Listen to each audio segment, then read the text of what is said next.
વિરામ બાદ સ્વાગત। રાજકોટથી સમાચાર। શહેરમાં ધોધમાર વરસાદ શરૂ થયો છે। સતત ચોથા દિવસે વરસાદની બેટિંગ જોવા મળી રહી છે। ભારે વરસાદના કારણે મુશ્કેલી વધી શકે છે। પહેલાથી જ ઘણા વિસ્તારો જળમગ્ન છે રાજકોટમાં અને ચોથા દિવસે સતત વરસાદે અહીં ધબધબાટી બોલાવી છે। આસપાસના જે વિસ્તારો છે, નીચાણવાળા વિસ્તારો, તેની માટે ચિંતાના વાદળો ઘેરાયા છે। મેઘરાજાની સતત મહેર હવે કહેર બનીને વરસી રહી છે રાજકોટ ઉપર। આજી ડેમ ઓવરફ્લો થયાના સમાચાર। આજી ડેમ છલકાયો છે, જેના ડ્રોન વિડીયો પણ સામે આવ્યા। આજી ડેમના નયનરમ્ય આકાશી દ્રશ્યો આપ ન્યૂઝ 18 ની સ્ક્રીન પર જોઈ રહ્યા છો। સંવાદદાતા હાર્દિક લાઈવ જોડાઈ ગયા છે અમારી સાથે। હાર્દિક, આજી ડેમ છલકાયો છે, બીજી તરફ વરસાદનું પણ જોર વધ્યું છે, શું સ્થિતિ અત્યારે? ચોક્કસથી રાજકોટ શહેરમાં સતત ચોથા દિવસે વરસાદી માહોલ જોવા મળી રહ્યો છે। શહેરના અલગ અલગ વિસ્તારોમાં વહેલી સવારથી જ છે એક વરસાદી માહોલ છે જોવા મળ્યો છે। બીજી તરફ વાત કરવામાં આવે તો રાજકોટ શહેરનો આજી ડેમ છે તે આજે પણ ઓવરફ્લો જોવા મળી રહ્યો છે। તેમના ડ્રોન નજારો છે તે પણ જોવા મળ્યો હતો। ખાસ કરીને જે છે આજી ડેમ છે તેની આસપાસનો જે વિસ્તાર છે તે નયનરમ્ય દ્રશ્યો પણ સામે આવ્યા હતા। બીજી તરફ રાજકોટ વાસીઓમાં સતત વરસાદ જે છે રાજકોટ શહેરમાં વરસી રહ્યો છે। રાજકોટ વાસીઓમાં પણ જે ખુશીની લાગણી જોવા મળી રહી છે। જે રીતના વાત કરવામાં આવે તો હાલ જે રીતના અહીંયા જે છે સ્થાનિક લોકો પણ અહીંયા જોવા મળી રહ્યા છે। અત્યારે જો કે વરસાદને લઈને ક્યાંક ને ક્યાંક ટ્રાફિક ઓછો છે, લોકો ઘરની બહાર નીકળવાનું ટાળી રહ્યા છે। હાલ આપણી સાથે અહીંયા સ્થાનિક વ્યક્તિ છે, આપણે એમની સાથે પણ વાત કરવાનો પ્રયાસ કરીશું। શું કહેશો, રાજકોટમાં એક વરસાદી માહોલ જામ્યો છે, કેવો માહોલ છે? થોડી વાર પછી પાછો પણ વરસાદનો માહોલ વ્યવસ્થિત અને સારી રીતે વરસાદ પડી રહ્યો છે અને હાલ અત્યારે જે ટ્રાફિકની જે સમસ્યાઓ છે એ પણ છે અને લોકોને અવરજવર કરવામાં પણ સમસ્યાઓ થાય છે, જેથી કરીને વરસાદનો માહોલ વધતા અવારનવાર રસ્તાઓમાં પાણી પણ ભરાય છે। આજે પણ અનેક રસ્તાઓમાં પાણી ભરાય છે અને જે વ્યવસ્થિત લોકોને આવવા જવામાં પણ ખૂબ જ તકલીફ અનુભવી રહ્યા છે, જેની આપણે ન્યૂઝ જે રીતના વાત કરવામાં આવતો સ્થાનિક લોકો છે તે પણ ક્યાંક ને ક્યાંક વાહન ચાલકો છે તે પણ જે છે એ હેરાનગતિનો સામનો કરવો પડતો હોય છે। મુખ્ય રસ્તા ઉપર પાણી ભરાઈ જતા હોય છે। જોકે બીજી તરફ વરસાદી માહોલ યથાવત છે। ખાસ કરીને એક આર્મીની ટીમ છે તે પણ રાજકોટ ખાતે જે છે તૈનાત રાખી દેવામાં આવી છે। આર્મીની ટીમ દ્વારા પણ નીચાણવાળા વિસ્તારોની મુલાકાત લેવામાં આવી હતી।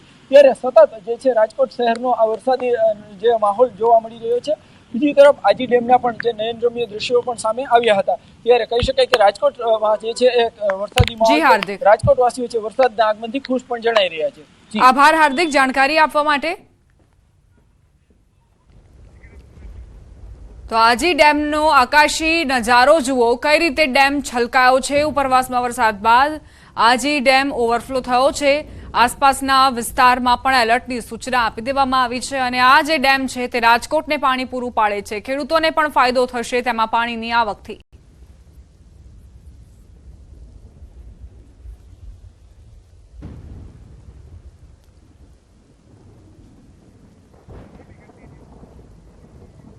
ભરૂચની ઢાઢર નદીમાં મગર અને ભેંસ વચ્ચે યુદ્ધ જામ્યું। મગણાદ ગામમાં નદીમાં ભેંસ અને મગર વચ્ચે 30 મિનિટ સુધી જંગ ચાલ્યો। નદીમાં પૂરની સાથે મગર પણ ખાડી વિસ્તારમાં ઘૂસ્યા। વાટા ફળિયામાંથી ભેંસને પાણીમાં ખેંચી ગયો મગર। પાણીમાં ભેંસ અને મગર વચ્ચે અડધો કલાક સુધી ખેંચતાણ ચાલી। અંતે ભેંસે મગરની પકડમાંથી છુટકારો મેળવ્યો। મગરનો હુમલો નિષ્ફળ રહ્યો। ભેંસને પહોંચી ગંભીર ઈજાઓ। તો કઈ રીતે ઢાઢર નદીમાં યુદ્ધ ચાલતું રહ્યું। 30 મિનિટ સુધી આ ભેંસે પોતાનો જીવ બચાવવા માટે મગર સામે બાથ ભીડી, મગર સામે લડાઈ લડી અને અંતે ભેંસની જીત પણ થઈ।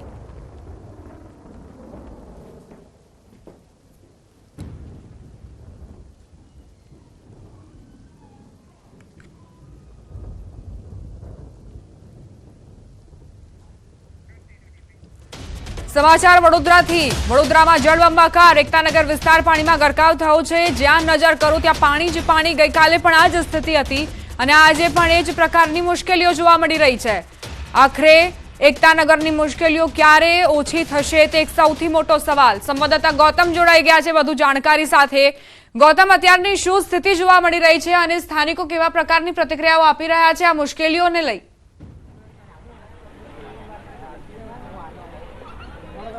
દીપા, વરસાદ ભારે થયો છે વડોદરાની અંદર અને વડોદરા સમગ્ર જે બેટમાં ફેરવાયું છે. જ્યાં જુઓ ત્યાં પાણી, જે સોસાયટીમાં જાઓ તે સોસાયટીમાં પાણી, જે વિસ્તારમાં જાઓ તે વિસ્તારમાં પાણી, જાણે પાણીમાં વિસ્તાર હોય કે વિસ્તારમાં પાણી હોય તે પ્રકારની સ્થિતિનું નિર્માણ જે છે તે સમગ્ર વડોદરામાં થયું છે. ત્યારે અત્યારે હાલ અમે છાણી વિસ્તાર જે છે ને ત્યાં એકતાનગર આવેલું છે ને ત્યાં આના દ્રશ્યો તમે જોઈ રહ્યા છો કે જ્યાં લોકોના ઘર જે છે તે પાણીમાં ડૂબી ગયા હોય તે પ્રકારના દ્રશ્યો જે છે તે જોવા મળી રહ્યા છે. ઢીંચણ સુધી પાણી છે, લોકોએ પાણી અંદર ના આવે એ માટે કોર્ડન કર્યું છે, એ પ્રકારની વ્યવસ્થા કરી છે.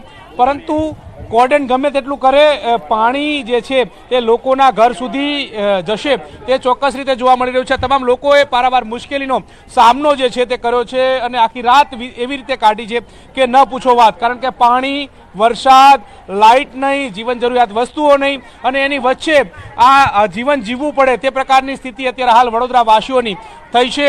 લોકો પણ આપણી સાથે, તેમની સાથે વાત કરીશું. આખી રાત કેવી રીતે વિતાવી? વરસાદ હતો, પાણી હતું, કેટલી મુશ્કેલી અનુભવી?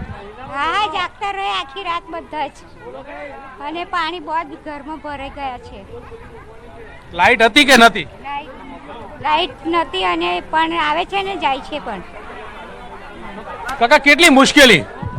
ઘણી મુશ્કેલી પડી, બહુ એટલે બહુ જ મુશ્કેલ પડી. આખી રાત જાગવું પડ્યું છે કારણ કે પાણી ઘરમાં ઘૂસ્યા છે, ખાવા બનાવાય નહીં, લાઇટ આવે જ આવે, કરવું શું પબ્લિકને? ઉપર ફોન પર આપણે કોઈ સાંભળવા તૈયાર નથી. અત્યારે બી સવારથી ફોન ચાલુ છે કે ભાઈ આ લોકોને ફ્રૂટ કંઈ બી મળતું હોય તો આ મગજ કેવી સ્થિતિ? કેવી રીતે રાત વિતાવી? રાત્રે એટલે 11 વાગે કોર્પોરેટરને ફોન કર્યો છે અમે, પણ અત્યારે હજુ સુધી કોઈ જોવા આવ્યું નથી. બીજું કે અહીંયા તો ઠીક, પણ અંદર તો અમારે ભયંકર સ્થિતિ છે.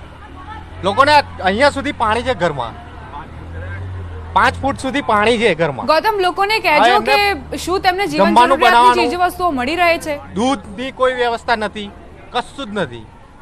કોર્પોરેટરને બી ફોન કર્યો. ચોક્કસથી અત્યારે હાલ તમે જોઈ રહ્યા છો કે બહારથી આવી રહ્યા છે લોકો, પોતાની જીવન જરૂરિયાત વસ્તુ લેવા માટે નીકળી રહ્યા છે. જે રીતે વરસાદે વિરામ લીધો છે, વિરામ બાદ હવે લોકો બહાર નીકળી રહ્યા છે.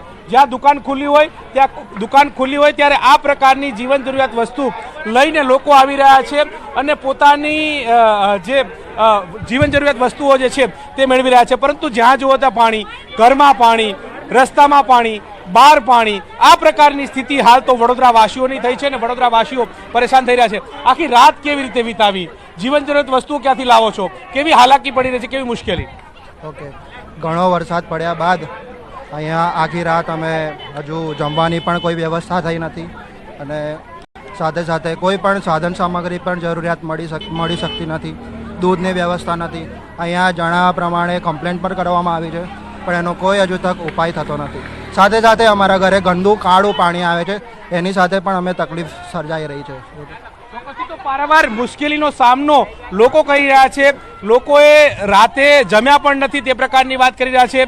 તંત્રને ફોન કરે છે, તંત્ર કોઈ આવતું. આભાર ગૌતમ, જાણકારી આપવા માટે.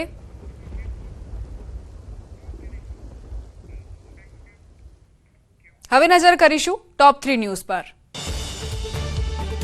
મચ્છુના પાણી મોરબીના માળિયામાં, રસ્તા, રેલવે ટ્રેક, ખેતર બધું પાણીમાં ગરકાવ. જૂનાગઢના ઘેડ પંથકમાં ઉજ્જત નદીમાં પ્રોટેક્શન વોલ તૂટી. રાજકોટમાં જળબંબાકારની સ્થિતિ વચ્ચે આર્મીએ સંભાળ્યો મોરચો.